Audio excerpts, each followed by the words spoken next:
Assalamualaikum students. Today we are going to discuss the next topic from FSC Part 1, Chapter number 7, Thermochemistry. The topic is enthalpy. Enthalpy basically बच्चों ये short question है लेकिन इसी का part है. अक्सर long question में आ जाता है prove that delta H equals to Q P. ठीक है, तो आपने इसको शॉर्ट के रेफरेंस से भी याद करना है और लॉन्ग के रेफरेंस से भी याद करना है. इंथाल्पी जो टू वर्ड्स का कंपाउंड है. In means within, enthalpy means heat. मतलब heat within a system is called enthalpy. Total heat content of the system और energy change at constant pressure. इसकी डिफरेंट डेफिनेशंस हैं और जो इसकी proper definition है that is enthalpy is the sum of internal energy and product of pressure and volume. Pressure and volume, product of pressure and volume. और आपको पता है कि product of pressure and volume मतलब P और V. The product of pressure and volume is called work done. मतलब enthalpy आपके पास क्या हुई, सम ऑफ इंटरनल एनर्जी मतलब E प्लस वर्क डन मतलब W. मतलब E प्लस W का सम जो है that will be equals to enthalpy. It is represented by capital H and mathematically H equals to E plus P V. आप इसको E plus P we की form में भी लिख सकते हो और आप इसको H equals to E plus W की फॉर्म में भी लिख सकते हो. ठीक है, ये MCQs में भी आ जाता है तो आपने कंफ्यूज नहीं होना. यहाँ पे प्लस भी हो सकता है और यहाँ पे नेगेटिव भी हो सकता है. आपको पता है कि वर्क डन दोनों तरह का हो सकता है, bye the system, on the system. तो यहाँ पे पॉजिटिव भी होगा, नेगेटिव भी हो सकता है, लेकिन आपने कंफ्यूज नहीं होना. इंथैल्पी इन तीनों में से कोई भी फॉर्म आ जाएगी तो आपने उसे टिक कर देना है. इंथैल्पी क्योंकि ये भी एनर्जी की ही फॉर्म है so its unit is joule. Enthalpy is a state function. हमने कहा था कि स्टेट फंक्शन वो होता है जिसकी value initial and final state पे डिपेंड करती है, पाथ पे डिपेंड नहीं करती. ठीक है, so enthalpy is a state function that depends upon initial and final value. अगर आपको इंथैल्पी का शॉर्ट क्वेश्चन आ जाएगा तो इतना लिखना इनफ होगा. नेक्स्ट अगर आपको इसका लॉन्ग क्वेश्चन आता है तो आप इसका नेक्स्ट पार्ट भी करेंगे. Prove that delta H equals to Q P. आपकी बुक में ये वाले पॉइंट्स नहीं लिखे हुए. जस्ट आपको क्वेश्चन जब आता है prove that delta H equals to Q P तो स्टूडेंट्स अक्सर मैथमेटिकली इसको जो है ना वो सॉल्व करना स्टार्ट कर देते हैं. लेकिन आपको पहले थोड़ी सी स्टेटमेंट्स भी लिखनी चाहिए, जैसा कि consider a gas enclosed in a cylinder having a movable piston. आप ये डायग्राम देखें.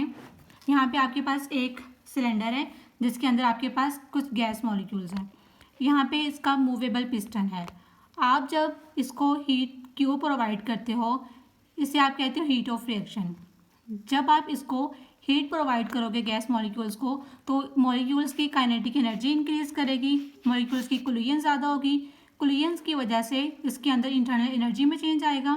दो काम होंगे, एक तो इंटरनल एनर्जी चेंज होगी, मतलब अगर पहले E1 एनर्जी थी तो अब एनर्जी हो जाएगी E2. एक तो इस हीट ने एनर्जी को चेंज किया E1 से E2 और सेकंड ये जो हीट है ये वर्क डन करेगी क्योंकि देखें जब आपने हीट अप्लाई की तो मॉलिक्यूल्स का जो वॉल्यूम इंक्रीज कर जाएगा, ये पिस्टन ऊपर की तरफ मूव करेगा. ठीक है, वॉल्यूम में इंक्रीज आएगा. वॉल्यूम मतलब work done by the system होगा. तो work done by the system will be equals to negative P delta V. मतलब इस हीट ने एक तो एनर्जी को चेंज किया, मॉलिक्यूल्स की इंटरनल एनर्जी को इंक्रीज कर दिया और second work done by the system हुआ. अब हम चलते हैं इसकी ज़रा स्टेटमेंट्स की तरफ. इन्हीं बातों को ये देखिए, यहाँ पे डेल्टा पी आपने कांस्टेंट रखना. प्रेशर अगर 760 टॉर है एक्सटर्नल तो आपने जब हीट अप्लाई की उसके बाद और हीट सप्लाई करने से पहले आपने प्रेशर को चेंज नहीं करना. ठीक है, प्रेशर कांस्टेंट रहेगा इस केस में. आप देखिए इसके स्टेटमेंट्स की तरफ. Consider a gas enclosed in a cylinder having movable piston. जैसे कि मैंने अभी आपको बताया, when heat Q is applied to the system it will increase the internal energy of the system as well as work will be done by the system in moving the piston upward at constant pressure. ठीक है, अब देखिए आपके पास जैसा कि हमने पढ़ा था as H equals to E plus PV. Enthalpy is equals to internal energy plus work done PV. अगर हम इसमें चेंज फाइंड करें, डेल्टा लगा दें चेंज के लिए, delta H will be equals to delta E plus delta PV. इन तीनों टर्म्स के साथ आपने डेल्टा पुट कर दिया.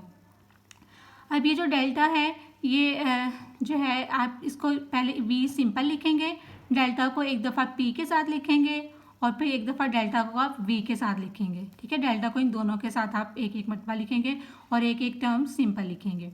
ये डिफ्रेंसिएशन है, ये आप FSC में फर्स्ट ईयर में पढ़ोगे, मैथ्स के रूल हैं. ठीक है, अभी आप सिंपल इसको ऐसे याद रखें, इसकी हम डिटेल में नहीं जाएंगे.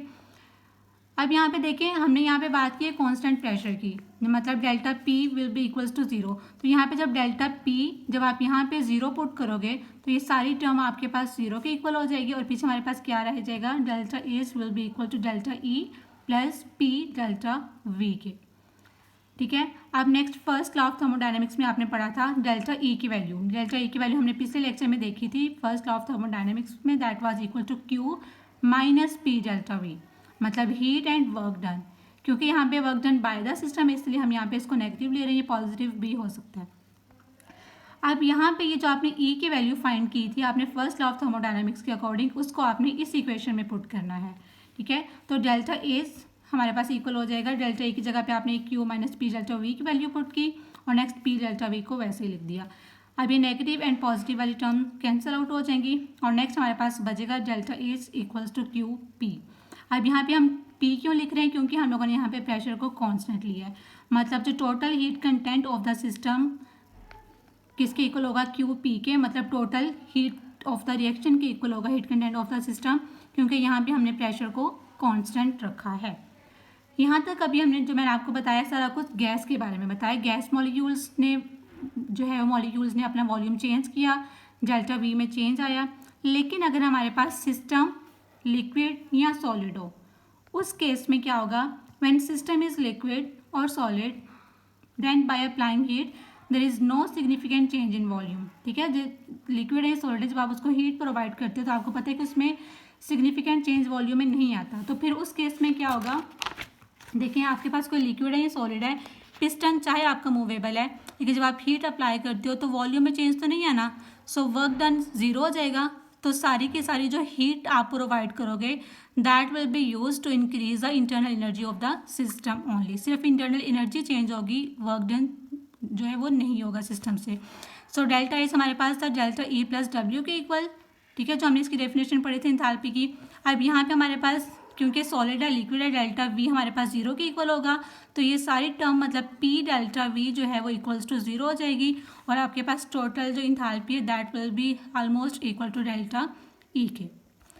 सो अगर आपके पास इंथैल्पी का पूछा जाए गैसेस के केस में तो आपने डेल्टा एच को इक्वल लेना है क्यू पी के, और अगर पूछा जाए in the case of liquid and solid तो delta H will be equal to delta ई।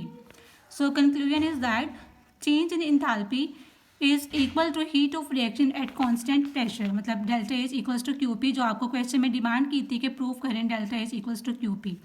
अगर आपके पास लिक्विड या सॉलिड है तो delta H will be equal to delta E. अब नेक्स्ट आपकी बुक में एक लास्ट पे बात लिखी हुई है वर्किंग विद डेल्टा एच। अब डेल्टा एच और डेल्टा ई दोनों हीट ऑफ द रिएक्शन हैं।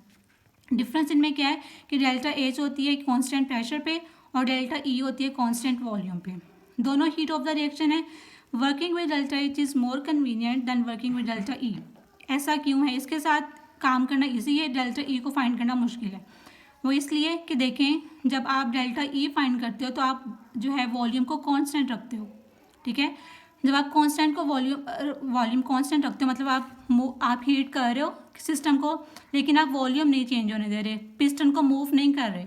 तो जब पिस्टन मूव नहीं करेगा मतलब गैस के अंदर प्रेशर बढ़ता जाएगा और इस तरह भी होता है कि लैब में अक्सर जो सिलेंडर होता है वो फट जाते हैं, बस्टिंग हो जाती है। सो डेल्टा ई के साथ वर्क करना मुश्किल है as compare to delta H. So this was about the whole lecture. Students, आपको इस टॉपिक से रिलेटेड कोई भी क्वेश्चन हो तो कमेंट सेक्शन में आप ज़रूर पूछिएगा। वीडियो को लाइक और शेयर करना मत भूलिएगा। Thank you so much.